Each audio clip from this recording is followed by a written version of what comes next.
Bismillahirrahmanirrahim. Perkenalkan, nama saya Aji Setiawan, NPM 1940402121, lokal C, jurusan Ekonomi Pembangunan. Dalam video kali ini saya akan menjelaskan tentang sejarah masuknya Islam di Indonesia, perkembangan Islam di Indonesia, dan tantangan Islam di Indonesia.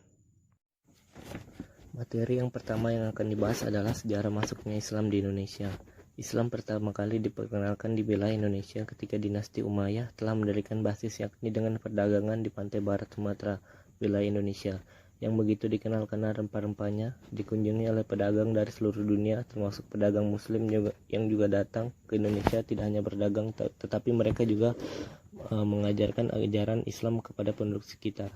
Adapun 3 teori sejarah masuknya Islam di Indonesia yaitu teori Gujarat, teori Persia, dan teori Makkah. Dan penyebaran agama Islam di Indonesia dilakukan oleh semua golongan seperti para wali, ulama, dan pedagang. Materi selanjutnya yang akan dibahas ialah perkembangan Islam di Indonesia. Islam di Indonesia sudah mengalami perkembangan sejak zaman dulu. Contoh di mana perkembangan Islam zaman dulu yaitu munculnya kerajaan-kerajaan Indonesia. Contoh kerajaan di Indonesia yang pertama ialah Kerajaan Demak, Kerajaan Cirebon, Kerajaan Samudra Pasai, dan Kerajaan Goa.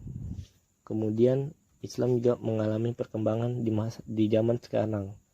Karena kita ketahui penduduk Indonesia adalah penduduk yang menganut mayoritas Islam terbesar di dunia. Contoh dari perkembangan zaman sekarang yaitu ilmu Islam, kesenian Islam, hukum Islam, organisasi Islam, dan perbankan syariah. Materi selanjutnya ialah tantangan Islam di Indonesia. Apa saja sih tantangan Islam di Indonesia? Yang pertama ialah radikalisme. Kita ketahui adalah radikalisme bertentangan dengan Islam karena identik dengan kekerasan, dan Islam merupakan agama yang mencintai perdamaian. Kemudian budaya barat dapat menghancurkan akidah seorang muslim karena budaya barat bertentangan dengan syariat Islam. Selanjutnya adalah kesenjangan sosial.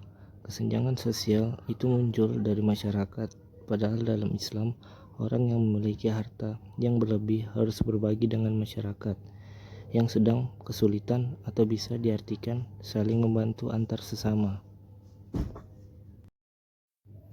Selanjutnya adalah aliran sesat yang mengatasnamakan Islam atau yang menyerupai Islam.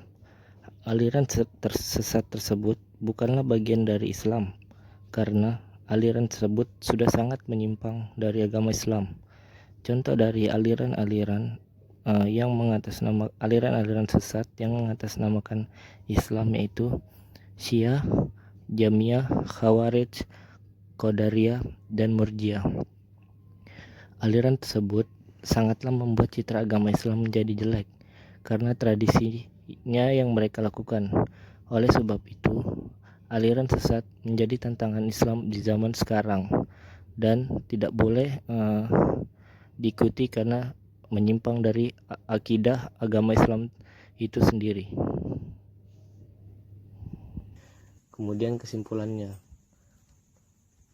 setelah Islam datang ke Indonesia, banyak perubahan-perubahan yang terjadi, terutama bagi rakyat yang menengah ke bawah. Mereka lebih dihargai dan tidak tertindas lagi karena Islam tidak mengenal sistem kasta, karena semua masyarakat memiliki derajat yang sama.